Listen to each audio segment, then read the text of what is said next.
This is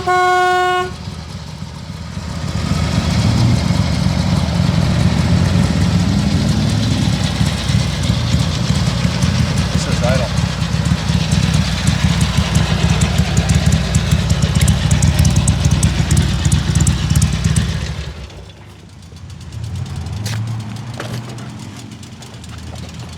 What's happening, fellas? Feast your eyes on the class of 1981. This is absolutely the most pristine, 100% original Ironhead Sportster we've ever had through the shop to this point for our 1981. It is pristine in every sense of the word.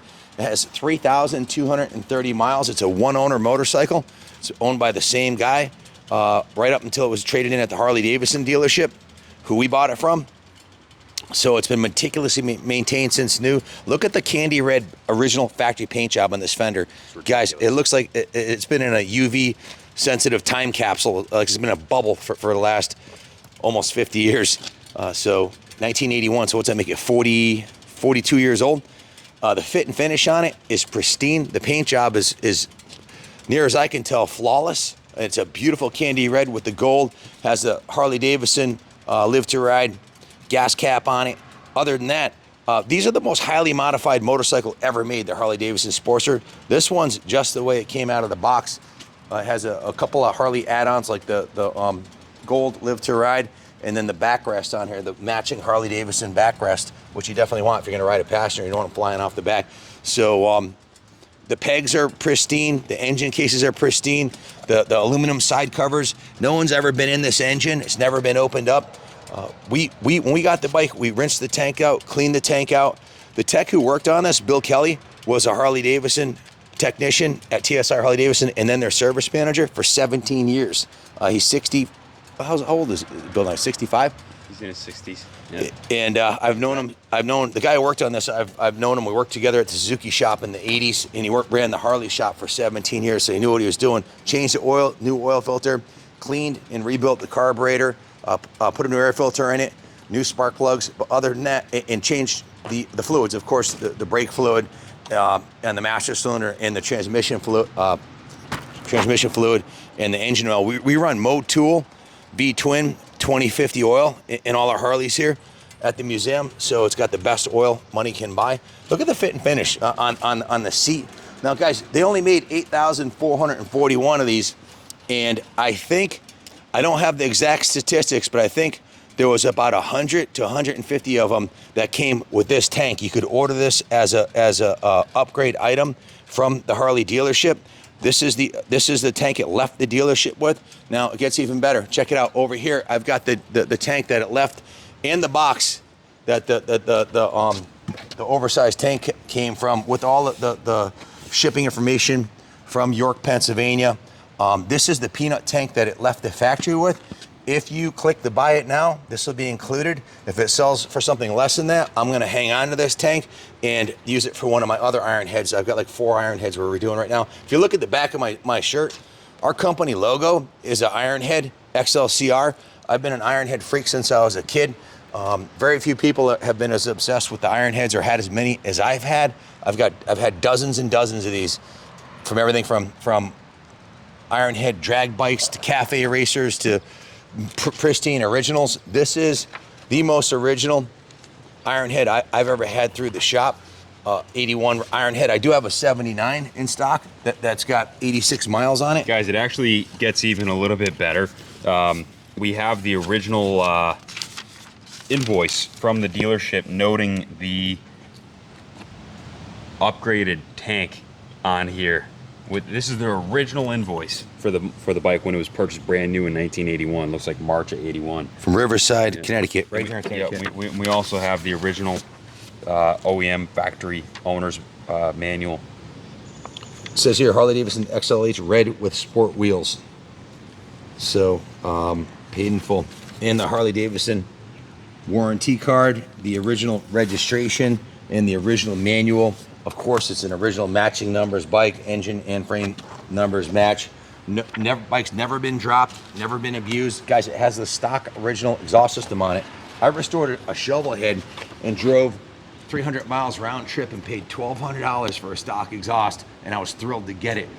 To get a Sportster with stock exhaust and the stock ham cam intake is pretty much unheard of. Our work order here, we didn't have that much time into it, 12.75 hours between cleaning out the tank, rebuilding the carb, and doing a full rotisserie detail and changing all the fluids and doing the service checklist. Every item on the bike was checked. We have a checklist. And it was done by a certified, licensed Harley Davidson engineer. Bill's been with us for, I haven't worked with Bill since I was in my teens, but he ran the Harley shop for many years and knows these bikes inside and out. This bike needs nothing. I don't know of a nicer 81 anywhere. I'm not sure if the Harley Davidson Museum, Willie G himself, even has one this nice. It's a dime piece. The tires were replaced with new Harley Davidson Dunlop tires. So, because the originals were 40 years old, it still has the hairy nubs on the back tire. That's the original chain on there. I was in the detail shop with Ronnie and the boys when we detailed this. We used Motul chain clean and cleaned the chain, and then lubed it with WD-40 so it wouldn't rust. And that's the original chain, guys. Pretty much unheard of. You may already know, but these came from the factory with Duckworth chains made right in the United States of America. This is back before they started making parts in Taiwan and China. This was made right here in New York, PA, painted in New York, PA, out of all American parts. So about as American of a Harley Davidson as you're going to get. And these iron heads are just few and far between in this condition. So if you're looking for the nicest 81 iron head in the United States of America that's for sale today, well, this is it.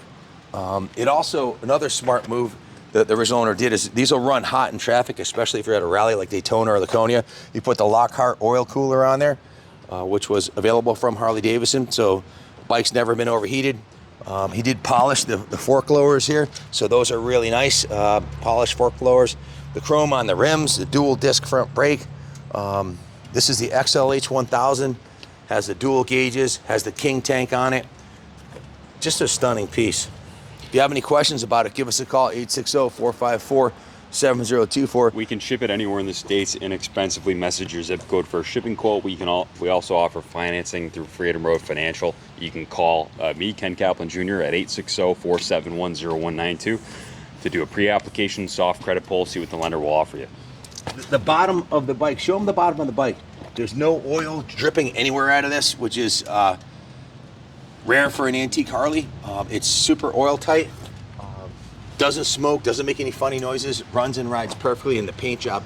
Will the camera pick up that metal flake if you get up close on it? Yeah. The metal flake in gold, it's absolutely stunning. It doesn't get any better than this.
For an investment quality iron head, your ship just came in. This is as good as it gets. These are going up in value every day, unlike the new bikes. Thanks for watching. God bless Harley Davidson. God bless America.